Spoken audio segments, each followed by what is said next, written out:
Well guys, I just started my first ever TIG welding project. My experience with TIG welding is, well, today's day 2. I have been a MIG welder, and I would call it a knowledgeable MIG welder for probably, well, I'd say I got pretty decent at MIG welding at senior year of high school, so 2012. So I've been MIG welding for a very long time. Stick welded first in a high school metal shop class, probably, I think it was sophomore year, I think I took that, and I just fell in love. I'm not a great woodworker, but I really love metalworking, and all these years I've wanted to learn how to TIG weld, and it just didn't pan out. I didn't know what the heck I was doing many years ago, and I wanted to learn how to TIG weld, so I went out and bought, it's like a Lincoln 375. It's like this massive, huge, I don't think it's an inverter type TIG welder, and it was just way over my head. I had no idea what any of the settings were doing. I just didn't know my head from my butt. And moreover, the water cooler for the machine that big, I mean, I think you could probably get an air-cooled torch maybe for it. I'm not really sure, but it just wasn't a good thing for someone to start out on. I opted to get a 255 EXT Everlast, and this is my first TIG welder that I'm learning how to use. It does have a water cooler. No, I don't have any affiliation with Everlast. They do have a deal going on right now where this whole package is super reasonable. You should give them a call if you're looking for a TIG welder. I've read really good things about this welder from actual TIG welders, and so I decided to give it a try, put it together within, I've only had it 2 days now, and I started welding with it yesterday. And then today I decided to tackle my first project, my swag off-road press brake. And so that's day 2 of TIG welding. I made one little mistake. When I like to weld, you know, as you can see, I'm using the project itself as the jig. You can see how it's not sliding down. I penetrated a little far. I think it was on that side. There's a little teeny over penetration spot where the tube has a little bit of a bubble on the inside from penetrating a little too far. So, you know, shame on me, I'm trying to learn. But so I am, this machine will do stick. It also comes with an air-cooled TIG torch, of which I'm using right now, which is why I'm stopping to let it cool to make a video. I am super excited. Welding is something that it just brings me an immense amount of joy. I don't know if any of you guys like to weld. I like to weld quite a lot, and so I decided that taking the plunge and learning how to TIG weld and doing it with a machine, that way I wasn't fighting it the whole time, or trying to learn the machine as opposed to learning how to weld. So I'm using, your standard 3/32 TIG rod, your standard tungsten rod. I think it is a gray. It is a gray one, and I forgot. I think it's just look it up. The gray one, serrated, I think it is, or I don't even know. Who cares? There's many different types of, and maybe we'll talk about it more when I become a more knowledgeable TIG welder. But this is day 2 of me ever TIG welding, and I think that says what it needs to. Having good equipment is hugely beneficial, and the fundamentals that I learned when I first started stick welding have definitely translated over to TIG welding and MIG welding in between. I think all of them are valuable tools. There's no such thing as a best practice. I got this is a swag off-road press brake that goes into a 20-ton press, and it allows you to bend sheet metal or deform things if you want to. I mean, what you can do with a press brake is limited by what you're willing to break.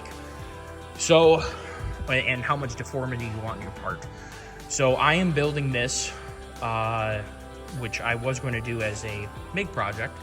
However, last night I was having so much fun TIG welding, frankly, I dreamed about it all night, and I got up today, and I was a little busy today, so I came in here later in the day, and sat down, and I'm like, you know what? I unboxed this thing. I'm like, let's do it. You're good enough. Let's figure out how to do it. We clearly have enough penetration. I have absolutely zero concerns about this thing being strong enough. I think that, and I'm just using whatever rod that the local welding supply sold me. I think it's 70 S7002 or 6 or something. I don't know. Whatever he recommended for a dual mild steel rod for right now. Like I said, you guys need to check out like actual TIG welders if you want to learn. I don't want to try and push them the wrong way. I spent a long time looking into this machine, and my intentions with this are going to be to do things like this. to weld roll cages, to weld A-arms, suspension members. And frankly, I wanted to learn how to TIG weld. It's something, I'm just sitting here in a relaxed state right now. I'm sure my heart rate is as low as it's probably been all week. So relaxed and so happy of accomplishing that. And the other side looks good too. The part's pretty hot. You're pretty toasty. You're pretty toasty. So I'm gonna, here. Let me get this out of the way. I'm still learning too what the limits are of this air-cooled torch. So I'm not really willing to melt it, but at the same time, I'm kind of curious what you can do with it. I do have the water cooler. I have not even tried to run it water cooled yet. This is our new layout table that we built from a salvage piece of material. So, still gotta weld this side. Now, swag, if anyone's watching this, I do know you asked to have it be halfway engaged. I went a little too far on accident. Just, you know, I was pressing it in. And I decided instead of deforming it, trying to undo it, I was better off just doing it this way. And I knew I was TIG welding, so I wasn't planning on making a huge heaping mound. And I knew I was gonna get, I would say, very adequate penetration here.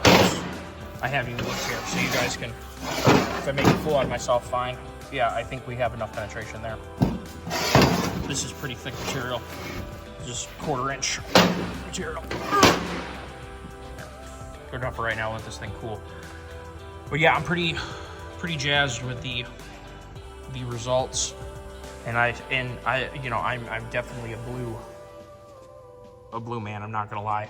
I mean, I'm wearing all blue right now, but that has nothing to do with Miller. But I'm a big fan of Miller products. The thing that I don't, you know, money is still money, and Millers are very expensive. And I wasn't looking for a multi-process machine. The 210, I think, is a really good machine. I already have a great MIG welder that I enjoy using, that I'm comfortable with. There's no reason for me to have something else that I've paid for that can also MIG weld. This one runs on 110. We have the water cooler. This whole package was probably less or similar to me just getting a water cooler for my big Lincoln. And frankly, I think I'm gonna learn more about welding, in modern welding too, having the inverter style with all these different pulse settings and all this other craziness. I'm excited to learn what all this is capable of doing. And obviously I know the welder is way better than I am. And I think that that's something that is worth saying. Make sure that your equipment is better than you are. And I realize that probably, it just makes your life so much better. It just really does. If you start off trying to weld with something that you're fighting the whole time, or you're trying to fix it the whole time, it'd be like trying to do hay with broken equipment. It's just hard enough. Just get stuff that works, or fix it before you start it. So we do have a water-cooled torch set that we will try. I only was able to find 1 gallon of Miller coolant, which makes the juice box about half full. Yep. And I'm sure that that's fine for right now, but I've just been using the air-cooled one. I can't really imagine why half-full jug is really gonna be that big a deal. We'll probably try it. Right now we're welding, not with pulse, and we are doing your standard DC TIG. And I am, you know, I'm cheating. And for you guys, you drummers out there, my God, you guys are talented. To be able to do something with each one of your hands independently of each other, and then be able to keep time. I'm sorry, I'm a trumpet player. I can't even understand that. I mean, one hand does nothing, but if you really were gonna operate your, whatever those things are called, to change your pitch, you know, I'm a 3-finger kind of guy. This may be cheating, and I really don't care. Both these torches came with your finger trigger, and I'm gonna tell you what, that makes so much sense. I can't even tell you. And you know, I'm sure I'm gonna use the, it came with foot pedal, okay? I'm sure I will get to using the foot pedal, but my God, that just saves so much effort and time, and get you going and learning how to use this stuff. So if you're gonna get a TIG welder, and you're new to this, I just can't see any downsides of this. If someone, I wanna hear from you, because I'm sure someone who's a pro welder is gonna be here. And much respect to you. I'm sure your knowledge is deep. I would like to know what you think about using the finger trigger. I've heard people say, you know, the one downside I can see is bumping it by accident, but it's not like you can't step on your pedal by accident too.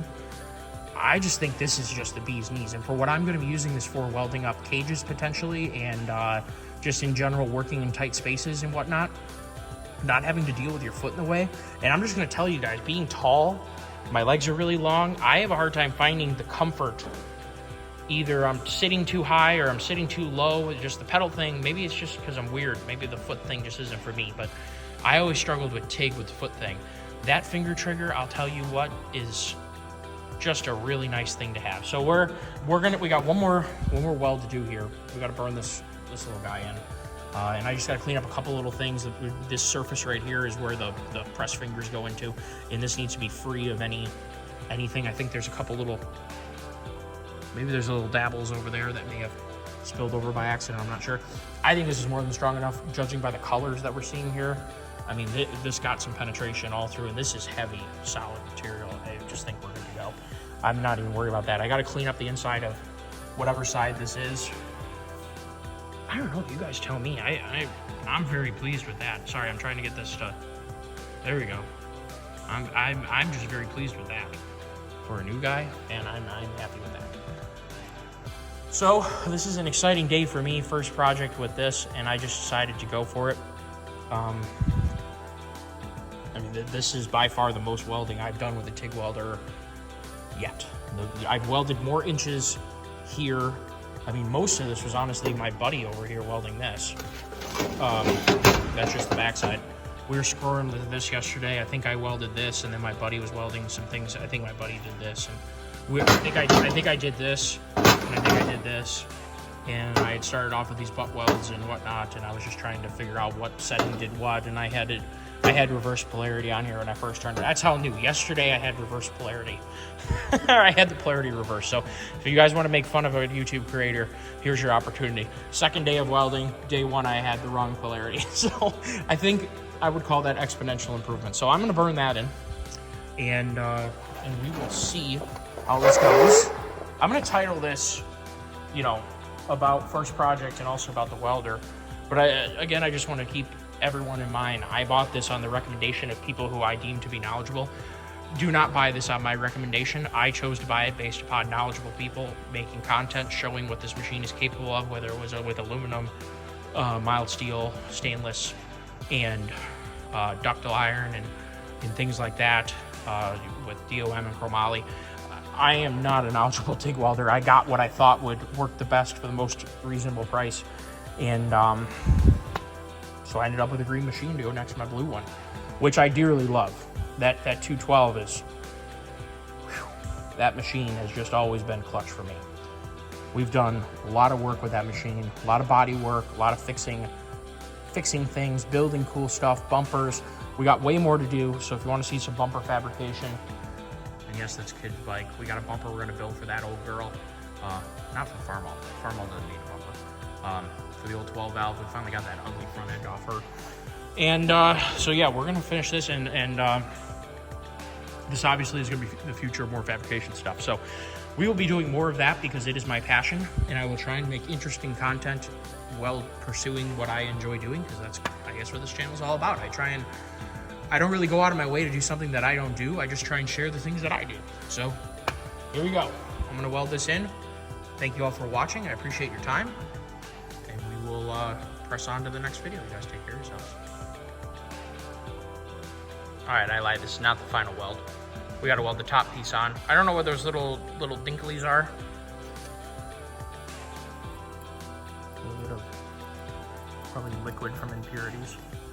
But whatever it is, I think that's where I finished.